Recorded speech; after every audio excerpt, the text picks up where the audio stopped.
আসসালামু আলাইকুম সম্মানিত চাষি ও কৃষক ভাইয়েরা, হানিফ এগ্রো ফার্মের পক্ষ থেকে আন্তরিক শুভেচ্ছা ও ধন্যবাদ। এখন আমি যে জমিতে দাঁড়িয়ে আছি এটা হচ্ছে ধান 58 চাষাবাদ করা হয়েছে। আমি এখানে আপনার হচ্ছে 2 একর জায়গা জুড়ে ধান 58 চাষাবাদ করেছি। ধানগুলা কিন্তু আপনার হচ্ছে রেণুগুলা ঘরে চলে গেছে, মানে আপনার হচ্ছে এখন কিন্তু ধানের মধ্যে রেণু নাই।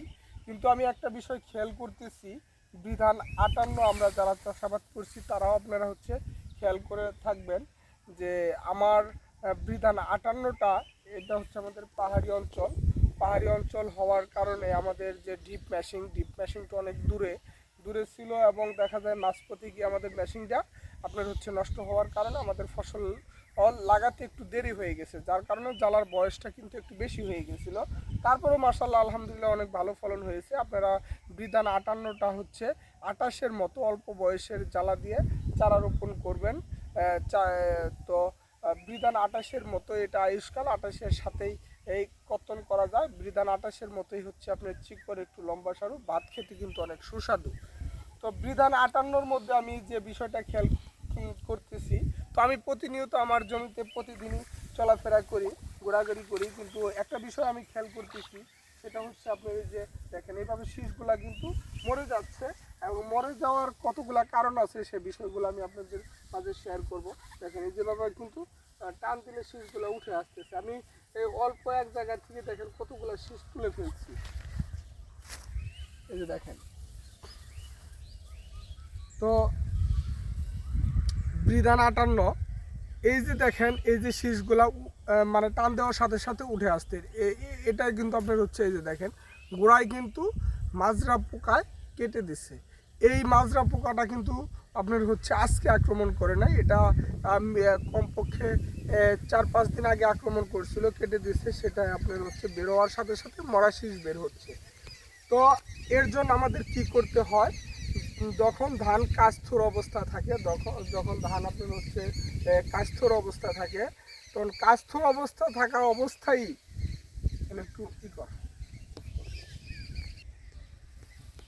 যখন আপনার ধান কাস্থর অবস্থায় থাকে তখনই আমাদের এর যে অনুমোদিত বাংলাদেশে এর যে অনুমোদিত মাজরা পোকা দমনের যে কীটনাশক সেগুলো অবশ্যই স্প্রে করার দরকার ছিল। আমার জমিতে আমি মাজরা পোকার আর কীটনাশক স্প্রে করেছি। তো স্প্রে করেছি, এটা আবার করা উচিত ছিল আপনার হচ্ছে, তারপরে 2-একটা দেখা যাচ্ছে যে মাজরার আক্রমণ।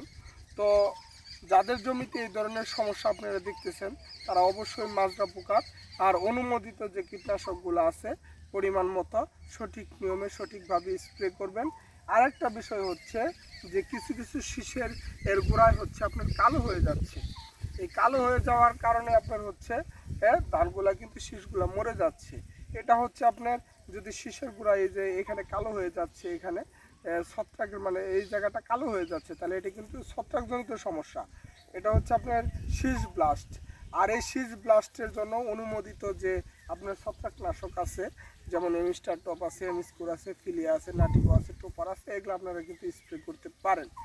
তো সর্বপ্রথম আমাদের খেয়াল রাখতে হবে যে আমার ধানের জমিতে মাজরায় কাটতেছে না শীষ ব্লাস্টে আক্রমণ করেছে না কারেন্ট পোকায় আক্রমণ করেছে। তো এইসব বিষয়গুলো বিবেচনা করতে হবে। জমিতে প্রতিনিয়ত আপনার হচ্ছে পর্যবেক্ষণ করতে হবে আমার জমির ধানগুলা কেমন অবস্থায়, কি অবস্থায় আছে। অনেকে ধান লাগাইছি, দেখা যায় আমরা 1 সপ্তাহ যাবত জমিতে যাই না, আর 1 সপ্তাহ জমিতে না যাওয়ার কারণে কি হচ্ছে, আমরা আমাদের মানে নজর না থাকার কারণে ধানগুলো হচ্ছে অটোমেটিক আপনার ব্লাস্টে আক্রমণ করতেছে, কারেন্ট পোকার আক্রমণ করতেছে এবং আপনার হচ্ছে মাজরার আক্রমণ করতেছে।